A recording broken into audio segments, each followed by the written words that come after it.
됐습니다. 오늘은 페이지 269페이지 15번째 질문입니다. 269페이지 15번째 질문. 욥기 38장 거기 19절에 하반절에서 이렇게 말하고 있어요. 흑암에 있는 자리는 어느 곳이기에? 이렇게 하나님께서 욥에게 질문을 하셔요. 욥을 향한 하나님의 35가지 질문 중에 15번째 질문이에요. 어둠의 장소가 있는데 어둠이 어디에 위치해 있는지 우리는 위치를 잡을 수가 있고, 그래서 이번 질문은 어둠이 어디에 머무느냐 이거예요. 인간이 우주로 나갈 때까지는 아무도 이것을 증명할 수 없었지만은 이것이 20세기 말에 인간이 위성을 쏘아 올리면서 대기권을 벗어나면서 우주에 돌입하면서 밝혀졌어요. 자, 16번째 질문은 욥기 38장 20절에서 내가 그 경계로 가는 길을 택하여 내가 그 집으로 가는 길을 알겠느냐, 이렇게 욥에게 질문을 하십니다.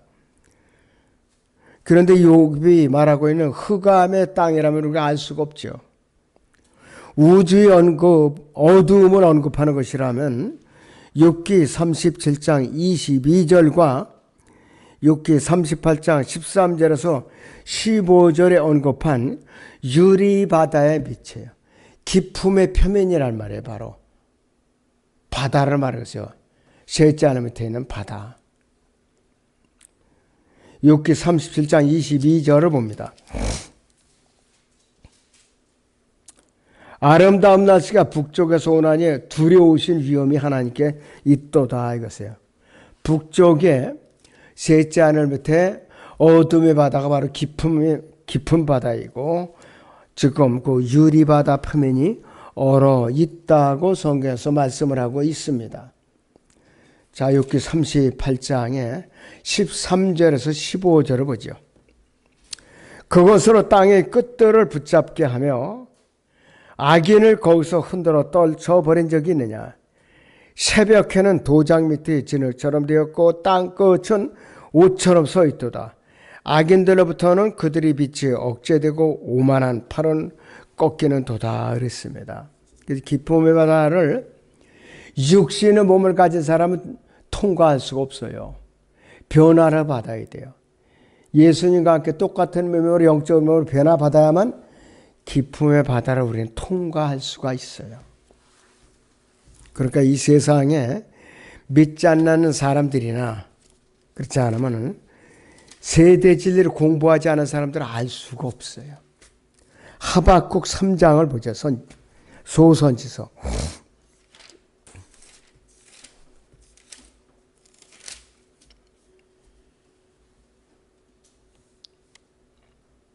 자, 여기서 보시면은 하박국 3장의 15절을 보겠습니다. 주께서는 주의 말대로 타시고 바다 곧 큰 물무더기를 통과하셨나이다 그랬습니다. 큰 물무더기. 자, 여러분들 이집트에서 출애굽할 때 이스라엘 백성들이 홍해를 통과하죠. 물벽을 통과하고 있는 거예요. 그것이 깊음의 바다를 통과하시는 예수 그리스도와 성도들의 예표예요. 바로 그것이 땅에서 그렇게 보여주시는 거예요. 이 성경에 그렇다고 써있지는 않지만은 제가 이제 성경을 말씀을 이제 읽으면서 묵상하면서 예표로 보니까 그렇게 보이더라 할 거예요. 우연이 없어요. 전부. 그러면서 이제 이스라엘에 대한 민족적인 침례에 해당되는 것입니다.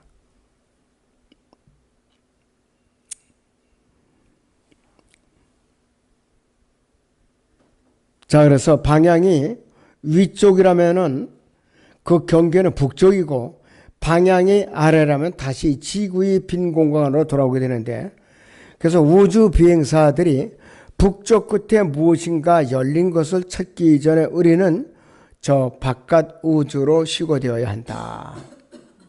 바로 그 말씀이에요. 아까 찬송가 8장을 우리 불렀죠. 거기도 그 작사 작곡자가 들림받아 올라간다. 그 가사를 썼어요. 그 사람. 뭔가 아는 사람이. 17번째는 욥기 38장 21절에서 상반절에 보면 네가 그때 태어났기에 그것을 알았느냐. 결코 그렇지 않죠. 바깥 흑암이나 지구 내부의 흑암에 대해서 아는 사람이 있다고 해도 그 사람의 창세기 1장 2절에서 4절에 있었기 때문에 그 정보를 아는 것은 아니다. 그것에는 없었던 것이에요. 18번째 질문은 38장 21절 하반절의 질문입니다. 아니면 네 날수가 많기에 내가 그것을 알았느냐. 결코 그렇지 않죠. 욥은 그 해답을 알 수가 없어요. 욥이 몇 살을 살았겠어요. 욥은 회복이 돼서 140세까지 살았다고 그랬어요. 그렇다면 욥이 200살을 살았겠어요. 우주 지도에 손가락을 갖다 대고 어둠을 그 경계로 들어가야만 한다면은 우리가 손을 어디에다 멈출 수가 있는가? 멈출 수가 없어요, 우리는. 자, 19번째 질문 38장 22절 상반절에서 네가 눈의 보고 속으로 들어갔느냐? 분명히 그곳에 무엇인가가 있다 이거예요. 슈트 박사라는 사람은 1인치의 눈으로 덮였죠. 2.54cm 두께의 눈으로 뒤덮인 1에이커의 땅에는 즉 3,000평입니다. 1에이커는. 우리나라 단위로는 1정보라고 그러죠. 1에이커. 거기에는 8.14달러 상당의 질산염 암모니와 경단백질이 있다고 주장합니다. 어마무지학적 무진장한 자원이에요. 1에이커당 8.24달러에 이런 가치가 있다면 어마무지한 거죠. 그러니까 눈도 인간에게는 재산이에요, 재산. 우리가 눈에 쌓이면 막 그냥 신경질 내고 화도 내고 그러죠. 힘들다고. 그렇지만 이런 것들이 있더라고요. 이런 것들이. 그럼 눈이 안 오면 가물죠. 산불이 나죠. 또 여름에 작물들이 안 돼요. 겨울 내내 가물면은 농사가 가뭄이 겪는다 이것이요. 20번째 질문. 욥기 38장 22절 하반절부터 23절까지인데 아니면 네가 우박의 보고로 보았느냐. 그것들은 내가 고난의 때와 싸움과 전쟁의 날을 위하여 간직해 두는 것이라 그랬어요. 우박의 씨 임서에는 여호수아서 10장 11절과 같을 일뿐만 아니라 요한계시록 11장 19절이 전쟁과 전투에서 매우 유용하게 쓸 수가 있어요. 그러나 태양이 떠오르면 녹아버리는 미세한 흰 서리가 대환란 때에는 유대인들에게 다시 내려서 그들은 짐승의 표를 먹지 않고도 먹을 수 있게 된다. 만나가 서리가 내리면서 만나가 내리는 거야 같이. 자, 미카서 7장의 14절을 보죠. 소선지서.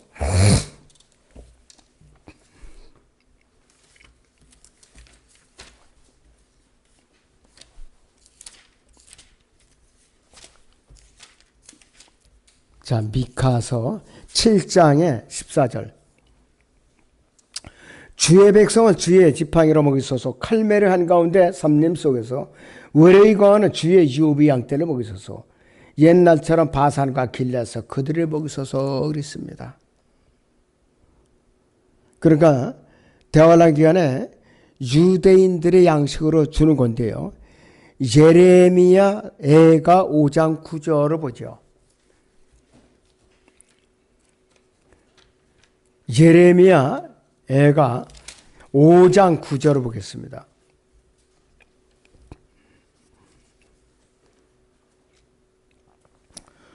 우리는 광야의 칼 때문에 우리의 생명 우리 생명의 위협을 무릅쓰고 우리의 빵을 얻나이다. 낮에는 동굴 밖으로 나갈 수가 없어요. 적그리스도 때문에.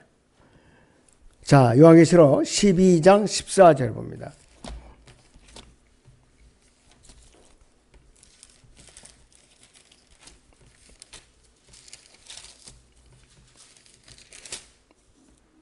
그때 그 여인이 큰 독수리의 둔하게를 받았는데 이는 그녀가 광야에 있는 자기 처소로 날아가서 그곳에서 그 뱀의 낯을 피하여 한 때와 두 때와 반 때를 부양받으람이라 했습니다.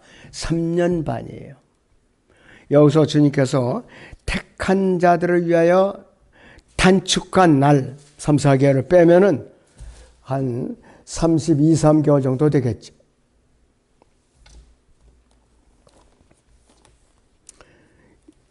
그리고 여기 38장 23절에서 싸움과 전쟁의 날에 있을 눈과 우박이 승리를 후퇴로 바꿀 수가 있고 패배를 대살인격으로 바꿀 수가 있어요. 2차 대전 때 독일이 루마니아와 함께 러시아를 침공할 때 하나님께서 히틀러를 멸망시키려고 겨울철에 서쪽에서 동쪽으로 공격을 하게 한 거예요.